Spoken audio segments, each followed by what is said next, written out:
Healthy diet healthy স্মাইলে আপনাদের স্বাগত। আমি ডায়েটিশিয়ান মোনালিসা আবার আজকে চলে এসেছি আপনাদের সঙ্গে কিছু ছোট ছোট টিপস শেয়ার করার জন্য। আজকে আমাদের যেটা আলোচ্য বিষয় সেটা হচ্ছে যে ড্রাই মাউথ, মানে বারবার জল তেষ্টা পাওয়া, মুখ শুকিয়ে যাওয়া। তো এটার বিষয়ে আমরা একটু আজকে জেনে নেব। তো এটা কেন হচ্ছে আগে সেটা জানতে হবে। অনেক সময় ডিহাইড্রেশন, শরীরে জলের মাত্রা কমে গেলে সেটা হতে পারে। কারোর যদি ডায়াবেটিস থাকে তাদের কিন্তু এটা বারবার হতে পারে। আবার কারোর যদি অ্যাসিডিটি, ব্লটিং এগুলো হয় সেক্ষেত্রেও কিন্তু এই ড্রাই মাউথটা হতে পারে, মানে জল তেষ্টা পাওয়া বারবার, এটা কিন্তু হতে পারে। তো সেক্ষেত্রে আমরা কী করতে পারি? এক তো আমাদের জল খেতে হবে প্রচুর পরিমাণে, সেটা ঠিক রাখতে হবে জলের পরিমাণটা।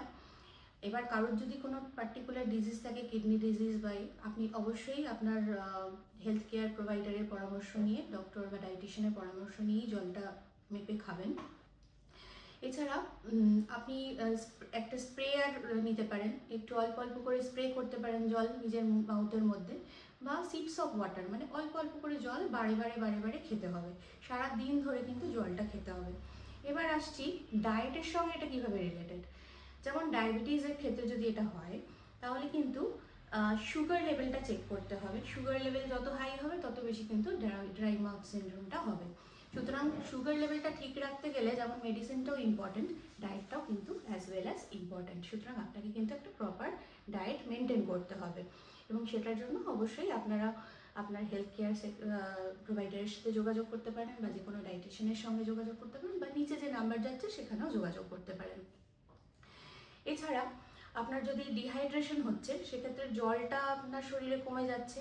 এবার বিভিন্ন কারণে এটা হতে পারে। তো জলের তেষ্টাটা বাড়তে পারে, তো সেক্ষেত্রে বারবার আপনাকে জল খেতে হবে, প্রপার পরিমাণে জল খেতে হবে, সেটা আগেও আমি বলেছি।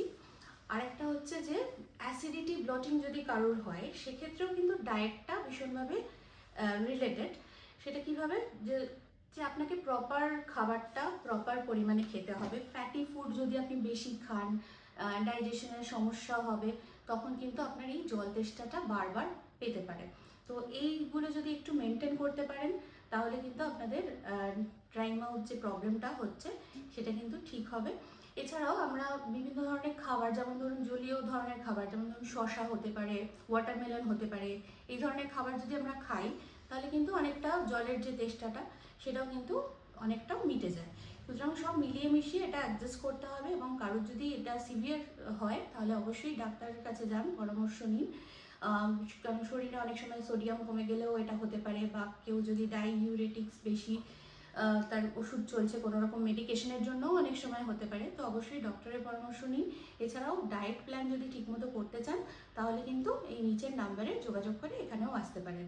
অবশ্যই চ্যানেলটিকে লাইক, সাবস্ক্রাইব এবং শেয়ার করবেন, আর এরকম ছোট ছোট টিপস পাওয়ার জন্য এই চ্যানেলটিতে চোখ রাখুন। Thank you.